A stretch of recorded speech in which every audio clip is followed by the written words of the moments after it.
دنیا میں جنت کے دو باغات ہیں، ایک باغ جہاں آپ اللہ سبحانہ و تعالی کا ذکر کرتے ہیں، دوسرا وہ باغ جہاں آپ اللہ کے لیے کسی کو یاد کرتے ہیں۔ اس کا کیا مطلب ہو سکتا ہے؟ نبی صلی اللہ علیہ وآلہ وسلم نے فرمایا، دنیا میں علم کے خلقے جنت کے باغات ہیں، مگر وہ کیسے؟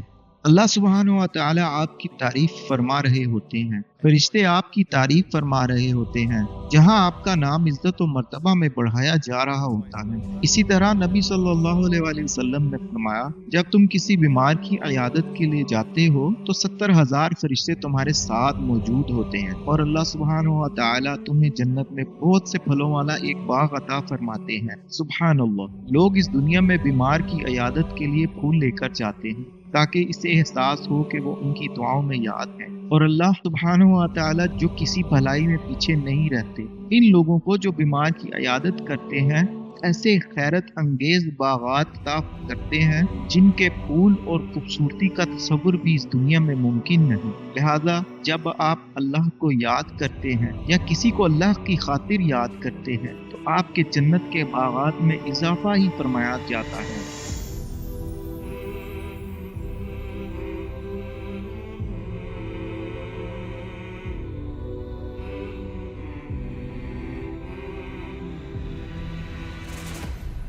جنت میں آپ کا ایک محل ہے، اور جب آپ باہر نکلتے ہیں تو موسم کی کوئی فکر نہیں ہوتی، کیونکہ جنت میں موسم ہمیشہ خوبصورت اور خوشگوار ہے۔ لیکن باغات کی تفصیل سے پہلے دیکھیں کہ آپ کے محل کے علاوہ آپ کی اور کون سی پراپرٹی ہیں۔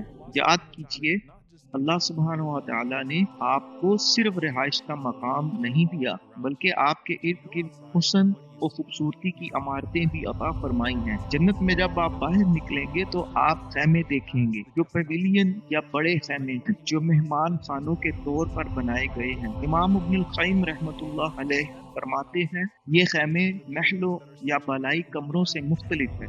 یہ باغات میں دریاؤں اور ساحلوں کے کنارے واقع ہیں، اور یہ مہمانوں کی ملاقات اور لطف اندوزی کے لیے ہیں۔ امام ابن ابی دنیا رحمۃ اللہ فرماتے ہیں، تمام آسمانی مخلوقات ان خیموں میں رہتی ہیں، اور محل صرف مومنوں کے لیے ہے۔ یہ سب مومنوں کے لیے ہے، اللہ کے حکم سے مومنوں کے اعمال کے بدلے بنائے گئے۔ اللہ تعالیٰ فرماتے ہیں، حور مقصورات فی الخیام، یعنی ان خیموں میں حور العین رہتی ہیں، اور جب آپ جنت کے خدام کے بارے میں پڑھتے ہیں تو وہ آپ کے محل کے دروازے پر آپ کے منتظر ہوں گے، اور جب آپ کسی چیز کی خواہش کریں گے وہ بغیر کسی محنت کے آپ کے پاس حاضر کر دیے جائیں گے۔ فرشتے مسلسل آپ پر نظر رکھیں گے جب آپ اپنے محل میں موجود ہیں اور آپ اپنی خلوت میں آرام فرما رہے ہیں۔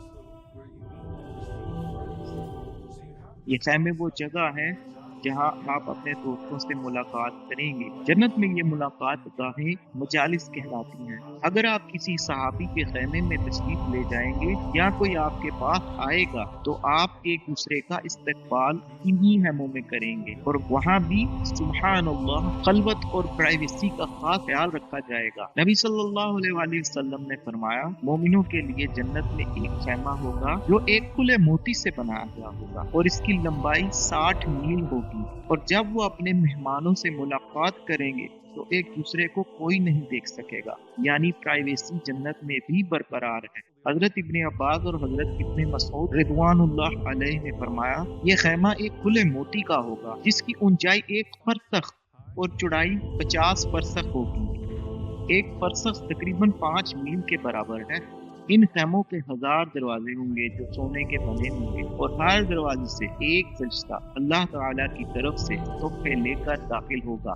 ان مہمان خانوں کے اندر آرام کرنے کے لیے تخت اور بستر بھی موجود ہوں گے۔ اللہ سبحانہ و تعالیٰ فرماتے ہیں، متكئين على فرش بطائنها من استبرق وجنى الجنتين دان، یعنی اہل جنت ایسے بستر پر تکیے لگائے ہوئے ہوں گے جن کا استر باریک ریشمی کپڑے کا ہوگا، اور دونوں جنتوں کے پھل ان کے قریب لٹکے ہوں گے۔ پھر فرمایا، متكئين على رفرف خضر وعبقري حسان، یعنی وہ سبز تکیوں اور نفیس قالین پر تکیے لگائے ہوں گے۔ اور پھر ایک جگہ فرمایا، فيها سرر مرفوعة وأكواب موضوعة ونمارق مصفوفة وزرابي مبثوثة، یعنی اس میں اونچے تخت ہوں گے، پیالے رکھے ہوئے ہوں گے، صفے بستر تکیے لگے ہوں گے اور قالین بچھے ہوں گے، یعنی سونے کے دروازے، سبز پردے، سبز تکیے اور باریک سبز قالین ان بلند و بالا خیموں کے اندر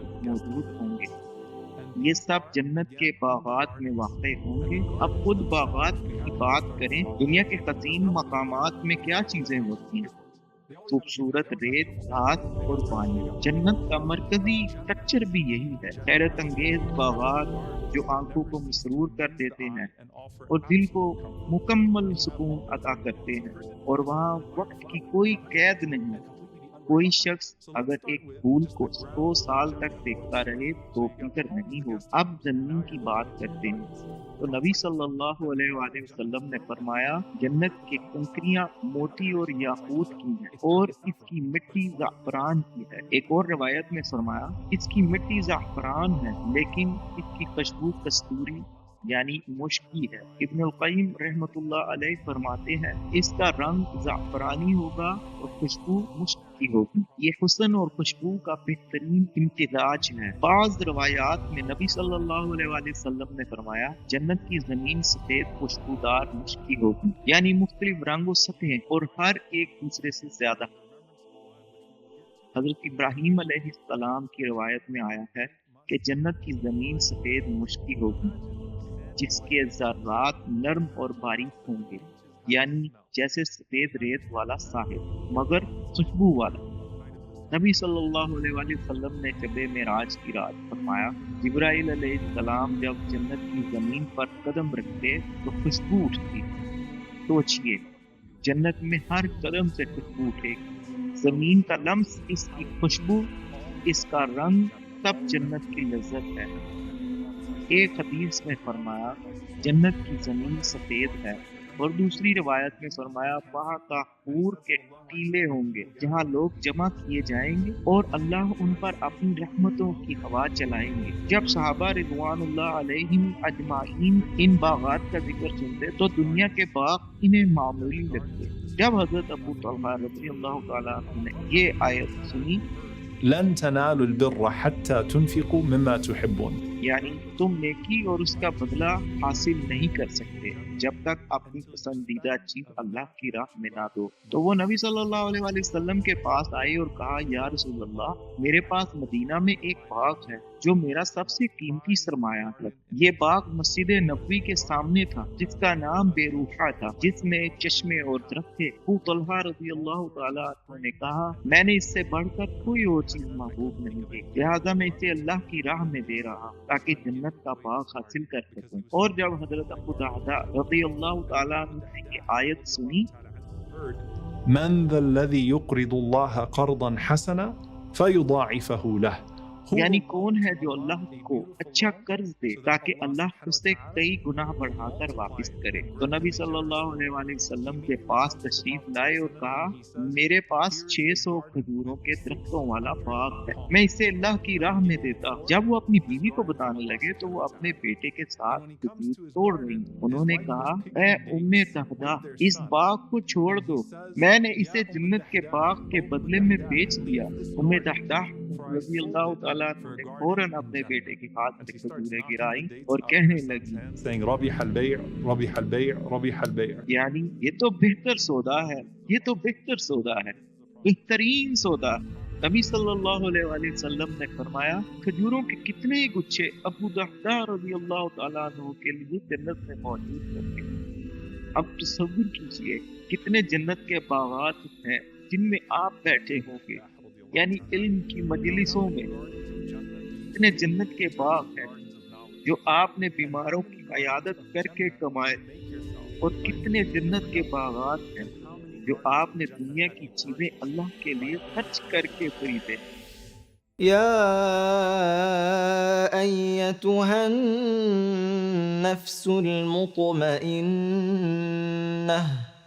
ارجعی الی ربک راضیۃ مرضیہ فادخلی فی عبادی وادخلی جنتی۔